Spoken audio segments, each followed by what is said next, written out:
Continuamos en las entrevistas exclusivas. Estamos en la ciudad de Brighton, que es al sur de Londres. Y bueno, nos encontramos hablando ahora de Blanca Nieves y el Cazador. Y a continuación, la bruja mala Charlize Theron nos recibe en exclusiva para contarnos más detalles, obviamente para ti, solo en Cinescape. Vamos a ver.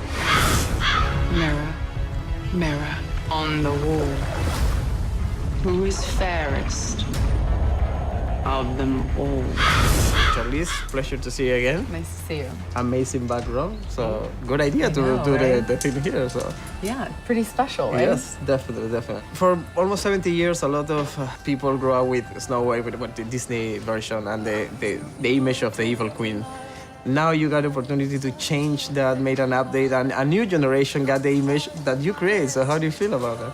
I'm very happy with the film, and I'm very happy with how we kind of decided on her look at the end of the day. I think that there was something interesting there in taking a very iconic image and kind of, you know, shaking it up and recreating it and doing something fresh and new with it. So I have to actually give Rupert credit for remaining blonde. He was the one that came up with it, and I was like, wow, I didn't think about that. And now that I watched the movie, I love that it's so different.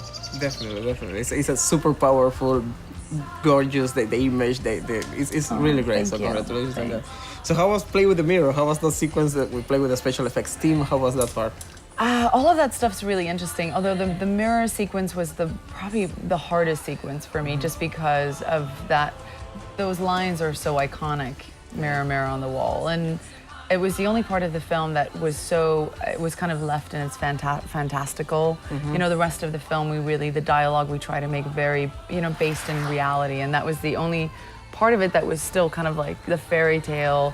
Yeah. It was hard, that was just hard for me to say, because it's just, you've heard it so much. Yeah. And how do you make that interesting? But it's no Snow White without that part, so No. it must be there, right? Exactly. I'll determine what concerns me, thank you. You will do this for me, huntsman. And if I refuse? So work with the team, how much was real practical, like amazing backgrounds like this, and how much was CGI and all that part of? Well, you know, you should probably ask the other guys. I mean, my stuff, it was shot in a set in Pinewood, and so all of my interior of the castle and some of the exterior of the castle was built in these massive, massive stages in Pinewood. I think you could fit like Boeing 747s in there. They're so large. And there was like 5 of them back to back. And so they were just huge in scope. And sometimes, very, very rarely, there would be a little green fabric or something like that. But most of the time, everything seemed and felt very real, except for the liquid mirror man that stood in front of me. That was obviously special effects. And of course, it's more easy to get the real thing than a green screen and a tape, I suppose. Of course, so much easier, yeah. And the costumes, how was comfortable and uncomfortable? No, I wouldn't say they were comfortable. But you try and make it work. And in a way, I thought that there was something about Ravenna wearing clothes like that was almost her torturing herself. And I think Colleen Atwood did such a fantastic job. And I loved wearing all those beautiful dresses. The image is super powerful. What about this milk bath and how many takes? Remember how many times you need to go over? No, that was it, one take. That was it, yeah. We did one take, that was the one and only take, and then we were done. Look beautiful. Thank you. It's in the trailer and the movie looks very powerful. Well, time's up. Thank you so much, Charlize. Thank you so much, nice to see you again.